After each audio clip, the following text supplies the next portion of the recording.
आप जवाब तो देना होगा। मैं आप सभी का स्वागत है। मैं हूं डॉक्टर अवधेश मिश्रा। छत्तीसगढ़ में इन दिनों सबसे ज्यादा जिस बात की चर्चा हो रही है, पहला कानून व्यवस्था और दूसरा धर्मांतरण। धर्मांतरण को लेकर अब चर्चा इसलिए क्योंकि प्रदेश के इस समस्या की राष्ट्रीय स्तर पर चिंता और चर्चा होने लगी है। दरअसल राज्योत्सव के समापन समारोह में पहुंचे बतौर मुख्य अतिथि देश के उपराष्ट्रपति जगदीप धनखड़ ने जब अपने संबोधन में इस बात का जिक्र किया कि आदिवासी लोगों को, युवाओं को बहला फुसला के इस ओर ले जाया जा रहा है, तो समझिए कि प्रदेश की चिंता जो है वो राष्ट्रीय स्तर पे हो रही है। लेकिन न केवल चिंता बल्कि इस पे सियासत भी पुरजोर तरीके से हो रही है। आज इसी सियासत के पहलुओं पे चर्चा करेंगे, बातचीत करेंगे, समझेंगे कि आखिरकार प्रदेश में धर्मांतरण का ये मुद्दा क्यों इतना हावी है और क्यों सियासत के गलियारों में ये बार बार घूमता तो है, लेकिन इसका निष्कर्ष, इसका उपाय और निजात क्या है, इस पे आज भी चर्चाओं का दौर जारी है। लेकिन उससे पहले देख लीजिए ये खास रिपोर्ट।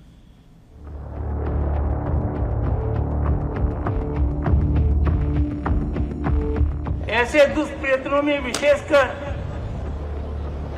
हमारे आदिवासी भाई बहनों को निशाना बनाया जाता है। मंत्रांतरण, धर्मांतरण, धर्म परिवर्तन, ध्रुवीकरण, ये वही शब्द हैं जिनकी तरफ भारत के उपराष्ट्रपति जगदीप धनखड़ इशारा कर रहे हैं।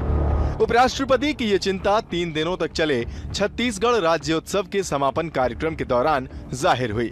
कुछ दिन पहले ही पंडित धीरेन्द्र कृष्ण शास्त्री ने बस्तर में पदयात्रा करने की बात की और अब देश के उपराष्ट्रपति ने भी युवाओं और आदिवासियों को सचेत रहने की बात कही। हमारी संस्कृति हजारों साल पुरानी है, एक तरीके से उस पर प्रहार है।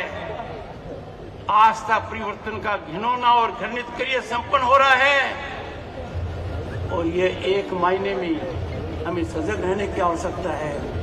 संस्थागत तरीके से हो रहा है, धन बल के आधार पर हो रहा है। अब उपराष्ट्रपति छत्तीसगढ़ आए और भरी सभा में धर्मांतरण के लिए सचेत करने बोले और सियासत इससे अलग थलग रहे तो प्रदेश के सबसे बड़े सियासी मुद्दे के साथ अन्याय होगा। फिर क्या, बुधवार देर शाम दिए गए उपराष्ट्रपति के बयान पर गुरुवार सुबह से ही वार पलटवार का दौर शुरू हो गया। छत्तीसगढ़ कांग्रेस के संचार विभाग के अध्यक्ष सुशील आनंद शुक्ला ने कहा है कि लगभग 11 साल से देश में बीजेपी की सरकार है, उसके बाद भी ऐसी चिंता करना डूब मरने वाली बात है। इसी बयान पर उप मुख्यमंत्री अरुण साव ने कांग्रेस का दोहरा चरित्र इसे बताया और कहा कि कांग्रेस शासित राज्यों में धर्मांतरण होता है। इसके बाद सियासी गलियारों में नेता प्रतिपक्ष चरणदास महंत का बयान भी गूंजा। पिछले 1 साल से लगभग 11 महीने हो गया छत्तीसगढ़ में भारतीय जनता पार्टी की सरकार है और लगभग 11 साल से देश में भारतीय जनता पार्टी की सरकार है। उसके बाद भी ये छत्तीसगढ़ में धर्मांतरण को लेके उपराष्ट्रपति चिंतित हैं, तो यह भारतीय जनता पार्टी के लिए, छत्तीसगढ़ की भारतीय जनता पार्टी की सरकार के लिए और देश की केंद्र सरकार के लिए डूब मरने वाली बात है। देखिए, ये कांग्रेस पार्टी का दोहरा चरित्र है।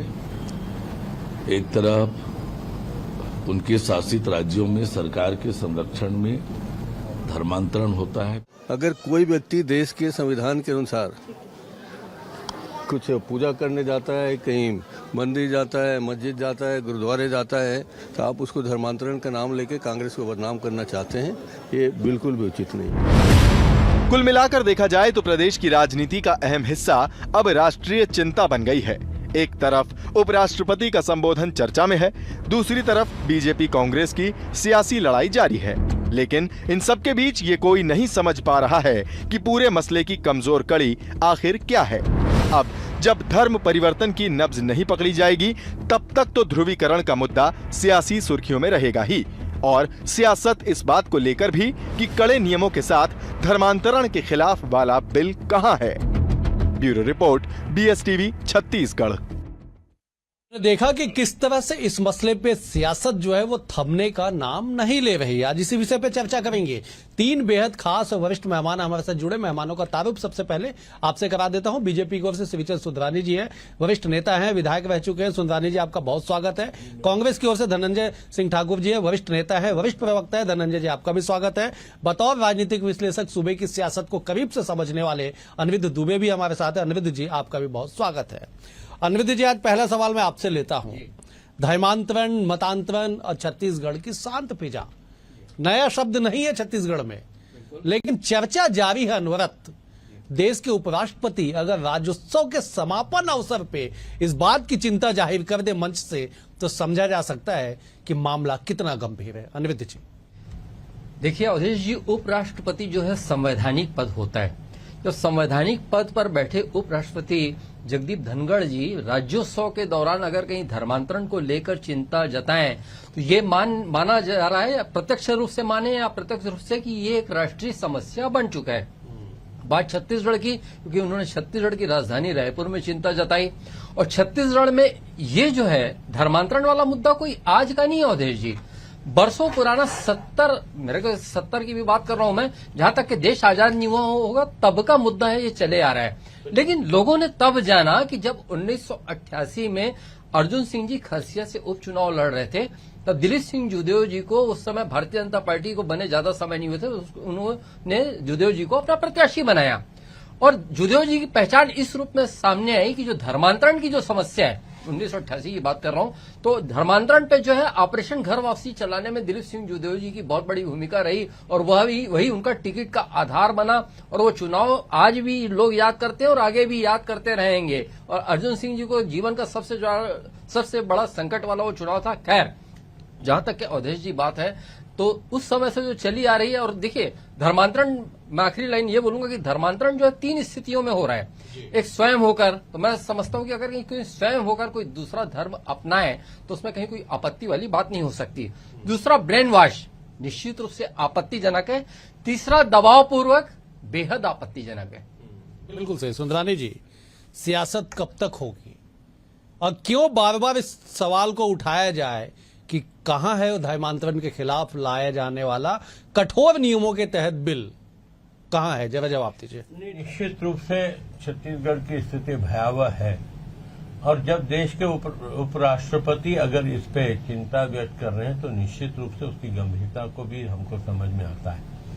जब कांग्रेस की सरकार, जहां कांग्रेस की सरकार रही, धर्मांतरण को बढ़ावा देने का काम कांग्रेस की सरकार ने किया।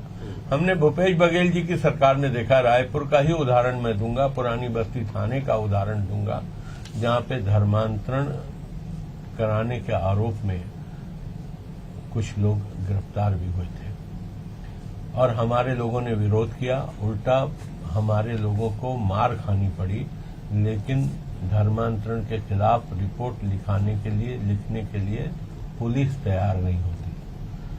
कई बार ऐसा देखने को आया, आदरणीय दुबे जी कह रहे थे, चाहे वो दबाव हो चाहे प्रलोभन हो, तो दोनों प्रकार की बातें छत्तीसगढ़ में हैं, और विशेषकर भोले भाले आदिवासियों को अब तो एक कदम आगे बढ़कर बड़े समाजों पे भी डोरे डालने का काम कहीं न कहीं ये धर्म परिवर्तन के मामले में आगे आ रहे हैं। राजधानी में हमने देखा, शहरों में हमने देखा, बड़ी जातियों को देखा धर्मांतरण करते हुए। और अब तो नाम बदलने की जरूरत नहीं, सरनेम बदलने की जरूरत नहीं, आप धर्म बदल कर सकते हैं। कहीं न कहीं सनातनी धर्म को चोट पहुंचाने का काम, कहीं न कहीं भोले भाले लोगों को अपने धर्म में धर्म परिवर्तन कराकर अपने धर्म में ले जाने का काम जोरों पर चल रहा है। ठीक है, धनंजय जी जरा जवाब दे दीजिए। सुंदरानी जी गंभीरता से कह रहे हैं कि कांग्रेस का राज और धर्मांतरण की संख्या में बढ़ोतरी, जरा जवाब दीजिए। देखिए, भारतीय जनता पार्टी जो है ना, धर्मांतरण और धर्म सनातन के नाम से सिर्फ राजनीति करती है, इसके बचाव के लिए कभी काम नहीं करती है। और आज जिस प्रकार से उपराष्ट्रपति जी ने छत्तीसगढ़ में आकर जो चिंता जाहिर की है, सुंदरानी जी खुद कह रहे कि राष्ट्रीय समस्या बन गई है। और जब संविधान में बैठे व्यक्ति भाषणों में अगर चिंता जाहिर करे, मुझे लगता है तो फिर देश में व्यवस्था कौन बनाएगा। अगर सुप्रीम कोर्ट का जज कहे कि न्याय दो, भाई न्याय तो आपको करना है, संविधान में पद में आप बैठे हो, फैसला आपको करना है। 11 साल से केंद्र में इनकी सरकार है, और सुप्रीम कोर्ट ने ही केंद्र सरकार को लगभग 1.5 साल पहले ही कहा था कि धर्मांतरण एक बड़ी समस्या बन के उभर रही है, इस पर कानून बनाया जाए। तो भाई आज तक भारतीय जनता पार्टी की केंद्र सरकार ने उसको कानूनी रूप क्यों नहीं दिया? क्यों इस पे कड़े कदम नहीं उठाए? भाषण में आप दे देंगे, सभा में आप बोल देंगे, व्हाट्सएप में आप धर्मांतरण के खिलाफ लिख लेंगे, लोगों में व्यवस्था धर्मांतरण को लेकर फैलाएंगे, पर जो दायित्व है उसका निर्वहन कब करेंगे।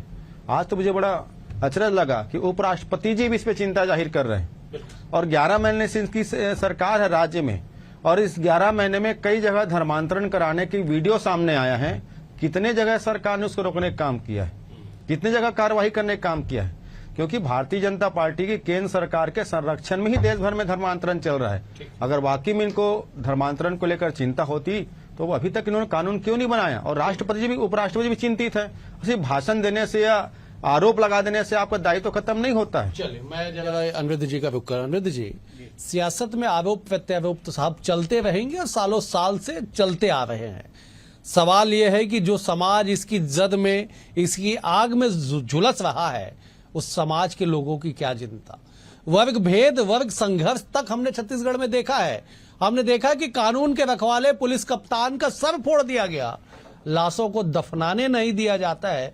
ये भयावह स्थिति बनी हुई है। चुनाव के समय बड़ा पुरजोर तरीके से इस मुद्दे को उठाया गया, लेकिन अब इस मामले पे जिस तरह से चिंता जाहिर की जा रही है और सियासत के गलियारों में केवल आरोप प्रत्यारोप लगाया जा रहा है, इससे समाधान होता आपको दिखाई पड़ता है? देखिए, पहले चरण में मैंने खरसिया उपचुनाव की बात की और जो उदाहरण दिया वो जशपुर, नरेश दिलीप सिंह जुदेव, जशपुर मतलब सरगुजा। तब बात धर्मांतरण की सरगुजा तरफ की होती थी और यही कहा जाता था कि वहां पे जो है मैक्सिमम धर्मांतरण वहीं होते हैं। वहीं के कई सारे उदाहरण सामने आते थे या गिनाए जाते थे। लेकिन अब बस्तर भी, सरगुजा के साथ बस्तर भी, सरगुजा भी आदिवासी बहुल क्षेत्र और बस्तर भी आदिवासी बहुल क्षेत्र। ज्यादा नहीं, 1.5 से 2 साल पहले की बात है कि वहां पे एक वरिष्ठ पुलिस अधिकारी जो बस्तर में थे, उनका एक पत्र वायरल हो जाता है संबंधित विभाग के अधीनस्थ अधिकारियों को कि ये बहुत चिंताजनक है और आगे स्थिति भयावह हो सकती है। और वास्तव में वो जो है धीरे धीरे चीजें बढ़ती दिखी भी और वहां पे बहुत तनाव भी उपजा था बस्तर में। और जहां तक कि मैं समझ पा रहा हूं, आपने एक शब्द किया कि दफनाने नहीं दिया जा रहा है या जो भी हो, बहुत मतलब स्थिति विषम हो जाती है।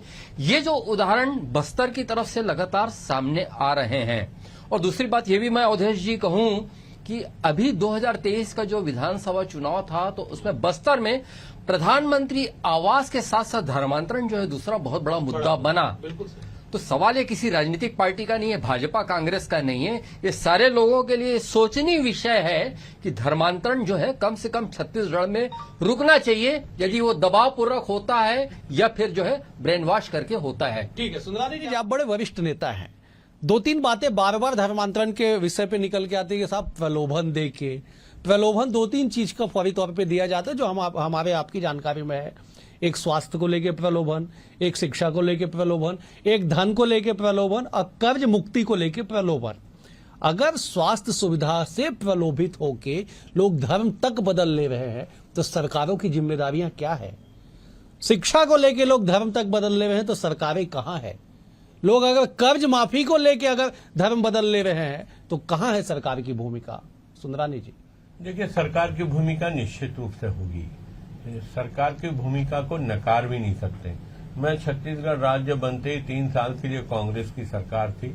उस समय जितने चर्च इस छत्तीसगढ़ में बने, अगर उसकी तुलना की जाए तो डॉक्टर रमन सिंह जी की 15 साल की सरकार में उससे 10% भी नहीं बन पाए। मतलब 15 साल में 10% नहीं बन पाए। 3 साल में उन्होंने बड़ी संख्या में चर्च बनवाए।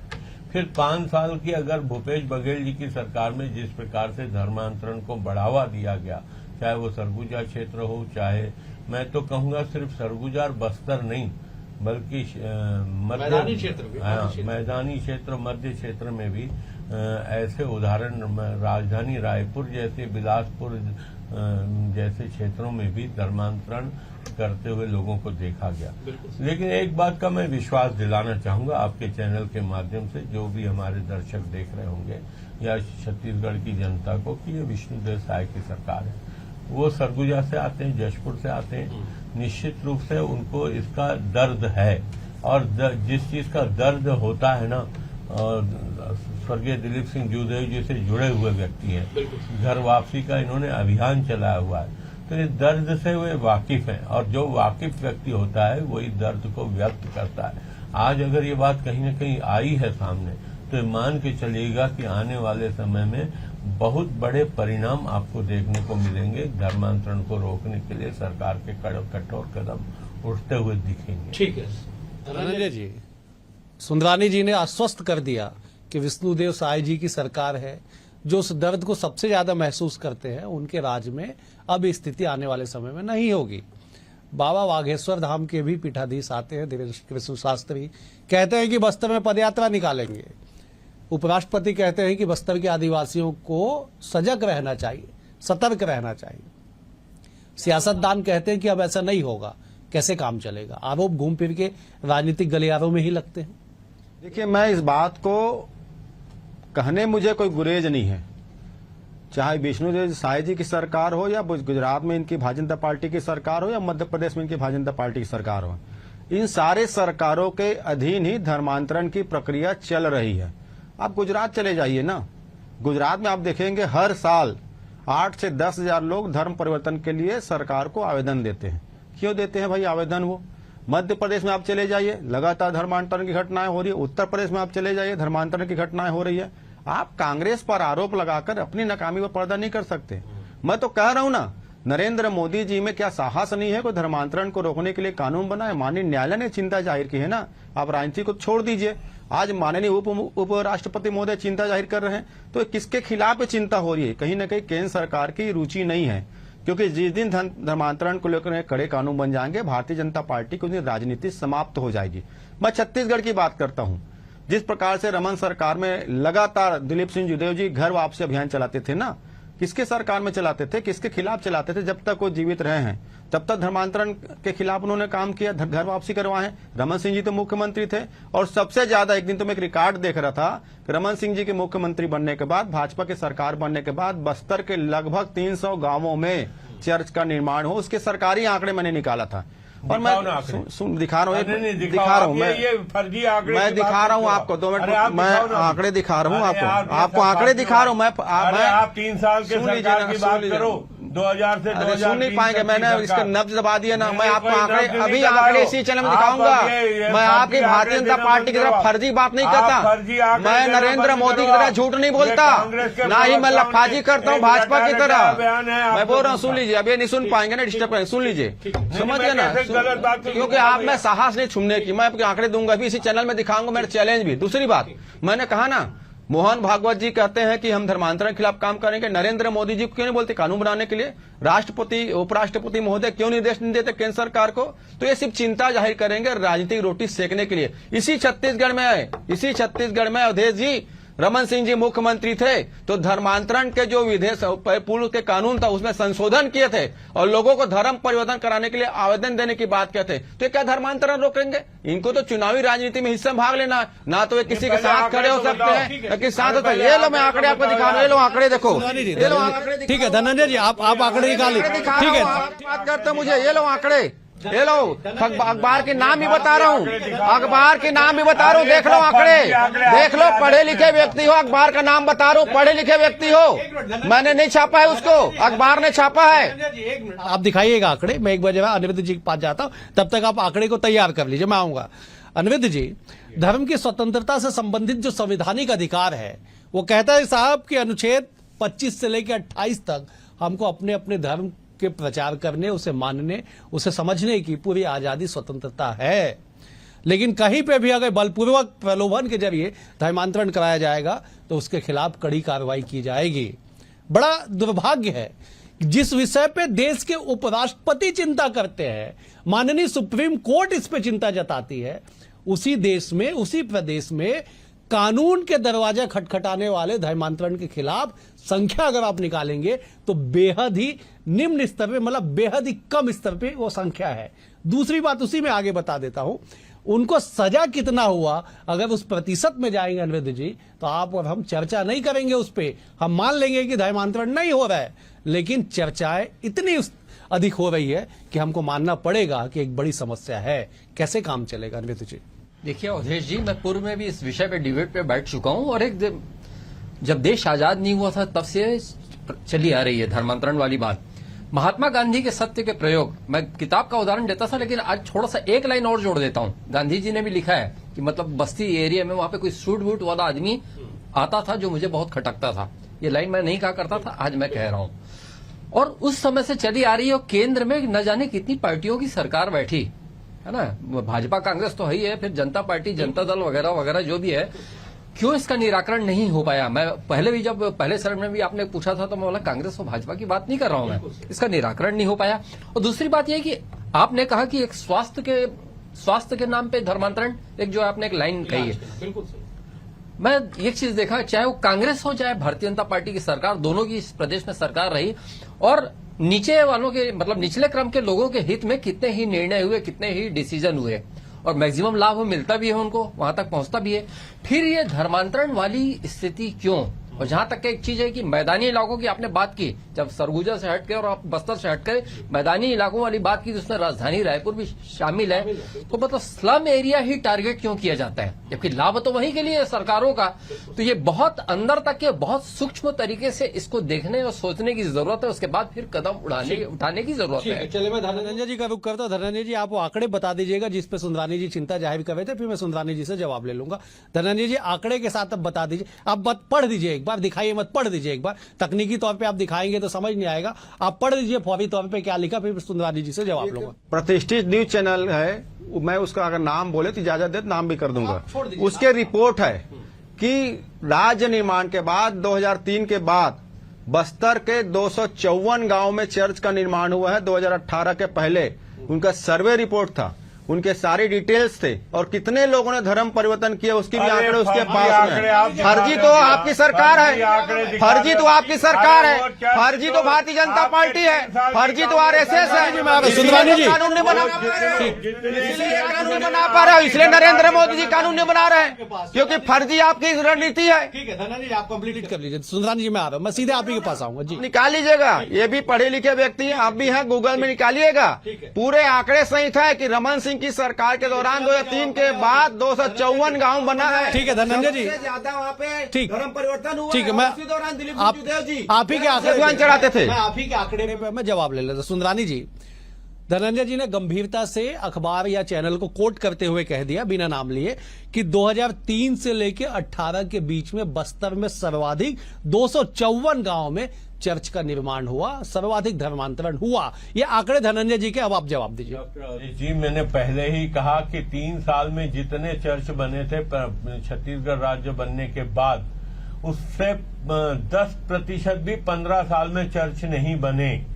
हम किसी धार्मिक स्थान के निर्माण को नहीं रोकना चाहते, हम धर्मांतरण के विरोध में, हम चर्च बने। आप तो चर्च का जिक्र कर रहे हो, आपने बढ़ावा दिया, आपने चर्च का जिक्र कर रहे हो, आपको चर्च से तकलीफ है, धर्मांतरण से तकलीफ है, और डॉक्टर आपको चर्च से तकलीफ है, धर्मांतरण से तकलीफ है। कांग्रेस की पाठशाला में, अरे नरेंद्र मोदी जैसा झूठा हम लोग नहीं है, या भारतीय जनता पार्टी का फर्जी बात नहीं करते। धनंजय जी, धनंजय जी, मारो आपके पास, न्यायालय की आदेश ठीक है। नरेंद्र मोदी ट्रेनिंग आप लोगों का आपके पास, धनंजय जी मारो, धनंजय जी, धनंजय जी मारो आपके पास, धनंजय जी मारो, एक बार सुंदरानी जी कंप्लीट कर ले, मैं सीधे आपके पास आ रहा हूँ। सुंदरानी जी, आप कंप्लीट कर ले। हमने पहले ही कहा डॉक्टर अवधेश जी कि हम चर्च के निर्माण के विरोधी नहीं है। चर्च बने, गुरुद्वारे बने, मंदिर बने, मस्जिद बने, हमें किसी धार्मिक स्थान से परहेज नहीं है। लेकिन जिस प्रकार से छत्तीसगढ़ राज्य बनने के बाद 3 साल में योगी जी, स्वर्गीय योगी जी मुख्यमंत्री थे, उस वक्त जितने चर्चों का निर्माण हुआ वो अगर डिटेल निकाला जाए, रमन सिंह के सरकार बना था 254 गाँव में, तो बता रहा 254 गाँव में रमन सिंह के सरकारें बना था। और दिलीप सिंह जुदेव आपके नेता हैं, वो घर वापसी अभियान चलाते थे, रमन सिंह धर्म परिवर्तन का संरक्षण देते थे। अरे फर्जी आपकी पार्टी, आपकी सरकार, आपकी आपके पास धनंजय जी, धनंजय जी आ रहा हूं मैं आपके पास, ठीक है धनंजय जी, मैं आ रहा हूं आपके पास। धनंजय जी, एक मिनट, धनंजय जी, ठीक है धनंजय जी, सुन लीजिए। धनंजय जी एक बार सुंदरानी जी को कंप्लीट करने दीजिए, मैं आ रहा जवाब लूंगा आपके पास। 1 मिनट जब उनको एक बार जवाब कंप्लीट कर लीजिए। मैंने साफ शब्दों में कहा कि जितना कांग्रेस सरकार के शासनकाल में धर्मांतरण कराकर चर्च बनाने का काम चला है, चाहे वो 3 साल की योगी जी की सरकार हो, 5 साल भूपेश बघेल जी की सरकार हो, उस अनुपात में अगर हम देखेंगे तो डॉक्टर रमन सिंह जी की 15 साल की सरकार, 11 महीने की विष्णुदेव साय जी की सरकार में 10 राजधानी के बगल में धर्म परिवर्तन कराने गए थे, राजधानी के बगल में मांडर के पास आपकी सरकार सोई हुई है, आपको जानकारी नहीं है। अरे आपका रमन सिंह की सरकार में हुआ, विष्णु साय सरकार में हुआ, अरे नरेंद्र मोदी सरकार के संरक्षण। धनंजय जी एक मिनट, धनंजय जी ठीक है, एक मिनट रुके ना धनंजय जी, ठीक है धनंजय जी एक मिनट, आप एक ही रिकॉर्ड बार बार बजा रहे हैं, थोड़ा रुकिए ना एक मिनट। मैं आ रहा हूँ ना आपके पास, धनंजय जी मैं आ रहा हूँ ना आपके पास। धनंजय जी ऐसे में कैसे काम चलेगा? ठीक है धनंजय जी ऐसे में कैसे काम चलेगा? धनंजय जी ऐसे कैसे काम चलेगा? ठीक है धनंजय जी कैसे काम चलेगा? धनंजय जी कैसे काम चलेगा? धनंजय जी ठीक है, धनंजय जी एक मिनट, धनंजय जी ऐसे कैसे काम चलेगा? आप विद्वान प्रवक्ता है, आप बार बार अगर इंटरप्ट करेंगे तो कैसे गंभीर मुद्दे पे चर्चा होगी? मैं निवेदन कर रहा हूँ, मैं आपको आरोप लगाया तब ठीक है, मैं निवेदन कर रहा हूँ। तो आपको तकलीफ है? मैं तो बोल रहा हूँ नरेंद्र मोदी के संरक्षण में हो रहा है, मैं काउंटर करूँ तो आपको तकलीफ हो गया? ये इंटरप्ट करे तो अच्छी बात है। झूठ बोलने का, अरे नरेंद्र मोदी 24 घंटा झूठ बोलते हैं, ठीक है 24 घंटा झूठ बोल। राजनीति में ठीक है, राजनीति में सत्य की दुकान चलाने के लिए, सत्यवादी हरिश्चंद्र बनने के लिए सियासत हो रही है, लेकिन सवाल यह है कि इस गंभीर मुद्दे के समाधान को छोड़ के तूतू मैमे की सियासत से कभी भला नहीं होने वाला। अनिरुद्ध जी आप इस बात से शायद सहमत होंगे। जिस गंभीर मुद्दे की चर्चा आज नहीं सदियों से की जा रही है, देश के उपराष्ट्रपति आके अगर उस पर चिंता जताते हैं तो उस पर समाधान मूलक अगर चर्चा हो तो संभवतः कुछ निष्कर्ष निकले। लेकिन सियासत की यही खूबी है कि कभी भी वो आरोपों को ना तो स्वीकार करेगी और न ही अपने ऊपर लगे आरोपों को बर्दाश्त करेगी। फिलहाल आज के लिए इतना ही। आप तीनों मेहमानों का बेहद शुक्रिया। अनिरुद्ध जी आपका शुक्रिया, सुंदरानी जी आपका शुक्रिया, धनंजय जी आपका भी शुक्रिया। कल एक और विषय के साथ होगी मुलाकात, तब तक के लिए नमस्कार।